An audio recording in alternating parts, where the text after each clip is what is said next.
Hey everyone, welcome to the CyberHub Engage podcast. We are at the Atlanta Cybersecurity Conference by our friends over at Data Connectors, and I've got John Slaughter, the CIO at Alliant Health, joining me today.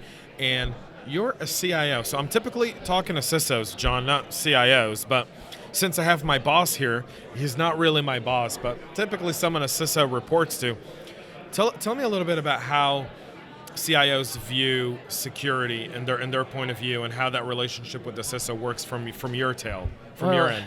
So, what we do in Alliant Health is both healthcare, and we do a lot with federal and state agencies.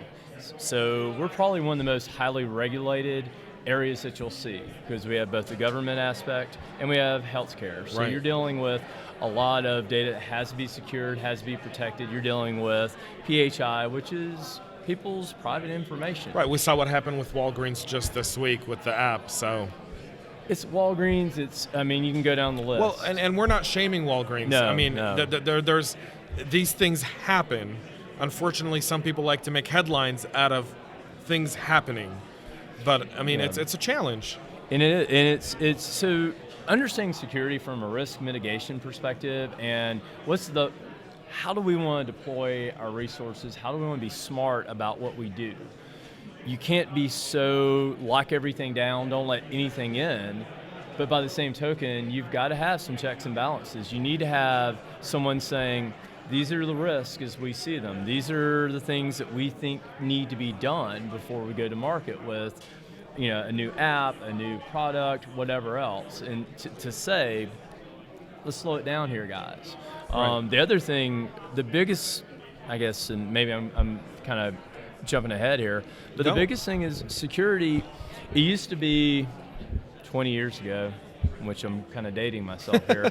20 years ago, security folks were, I need someone that just checks these boxes and does these compliance things. It was very compliance heavy. You didn't have what you'd call your A students over there. The world, 20 years later, some of your sharpest folks need to be in security because they need to be thinking ahead. And security they have as much a part as development, as operations, as any other part of IT at the table, because they need to be there up front to say, hey, these are things you need to consider before you start deploying a serverless architecture using Kubernetes, or these are things you need to be thinking about before we put in a brand new, wireless network over here. These are things we should do, so you don't wind up at the very end going, okay, security, what do you think of this? And it's kind of like waiting until you've finished a house to say, where should I put in the plumbing and the electricity? You do it up front. You do it with the end in mind, so you can say, what's the best way to go about this? And that's really refreshing, I guess. A lot of times I speak to so many CISOs that, speaking to a CIO, hearing this perspective is really important. I think,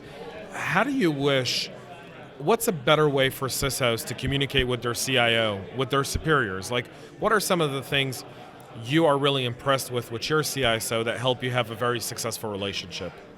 I think one of the biggest things is that negotiation and being willing. You can't be an absolutist. If you're an absolutist, people are going to start walking around you or avoiding you. If you're always the person that says no, and throws it down, it makes it really, people don't want to engage with you. If you're someone that actually listens, tries to understand, and then you certainly need to say, nah, that's a terrible idea, I wouldn't do that. That's different, but you need to be able to give and take just like everyone else. Security, you said, kind of circumventing.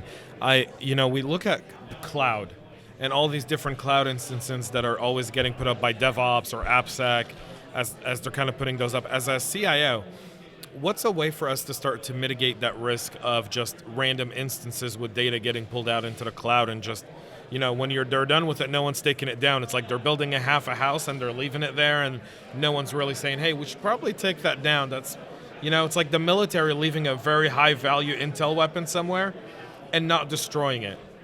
Part of it's that, yes, you can put things in the cloud, but someone outside of your development shop, someone outside of your shadow IT shop needs to be aware so that it can be cataloged and can be actually, okay, what's there? What is that? So it doesn't turn into the worst sound you hear, and I hear it with on-prem stuff. I haven't heard as much on cloud stuff because we're newer, is I don't know what that does. And you hear, I think so-and-so did it, but they're gone. They've been gone a couple of years. So I'm like, all right, well, let's just shut down that server and see what happens and hope for the best. Same thing happens in the cloud. So again, it's cultural. You can put all the checks and balances in place you want to, and the smartest IT folks in the world are going to figure out a way around it and circumvent it. You can't build a better mousetrap. You need to have, it's cultural, it's a matter of trust, it's a matter of also saying, hey, if y'all do this, it's not going to be good. So we'll support you in trying new things, but if you go way outside the lines, it's not going to be good.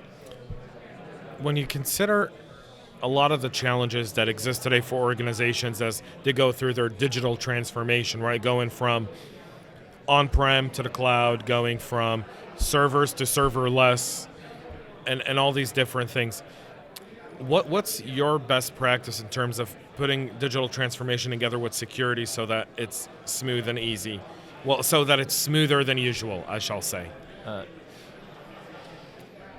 Probably the best thing, the thing that we're doing and that we try to consistently do when we do new things is discovery learning is great to a certain extent. When it's time to go, all right, I don't know anything about the best way to network, to lay out, to put a serverless architecture in place so that I know I can grow, I can scale, it will be good.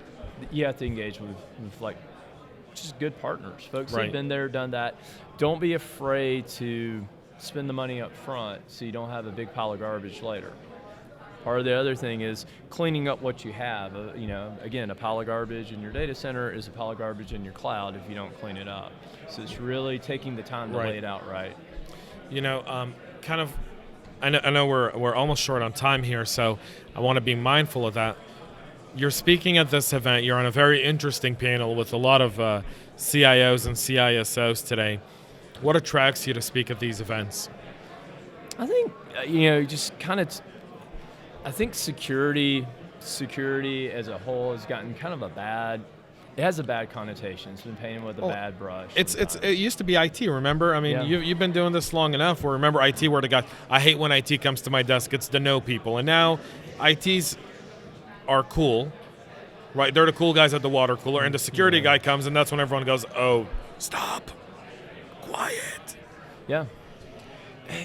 I think a lot of it is just hearing what others are doing and how others are engaging and how folks are weighing out that risk. You can, the joke I always make is you can be the most secure network in the world by unplugging from the internet and just everyone coming back in the office and you have no access to anything if you're not there. It doesn't work that way.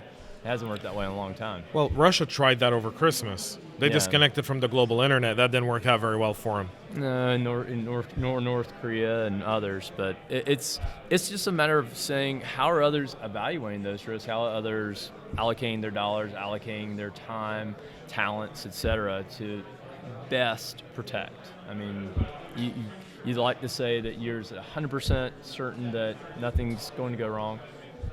Anyone that says that's either really cocky or really foolish, and probably some of both. So just trying to learn from others and hear what others are doing. So one final thing, we are in the middle of a international epidemic called COVID-19, aka the coronavirus. Any health advice you can give us as the CIO of Alliant Health? Wash your hands, keep washing your hands. If you think you may be sick, stay away from other folks. I mean, that's really it. I don't know if you heard, HIMSS was just canceled a few minutes ago. Was it? I've been here podcasting for the last... Yeah, which is, health information, that's 50,000 people. Trump was going to speak there on Monday. It's done. Canceled. Yeah. I'm flying to Israel tomorrow morning, so I'll be on a metal tube for 14 hours. Ooh. It'll be a blast. But if I'm going to get sick anywhere, let it be Israel. They probably have some of the... they've already developed a way to actually do a blood test to recognize if you've got corona. and they're saying that they're now in the testing stages of possible antidote for it. So It's definitely getting a lot of attention. well, it's an international epidemic. Yeah. It's going to have Yeah. some impact in a lot of places. Yeah, well, I mean, it's certainly it's gotten everyone talking. It has. John, thank you so much for taking some time. Good luck on your panel. I'm excited to see it.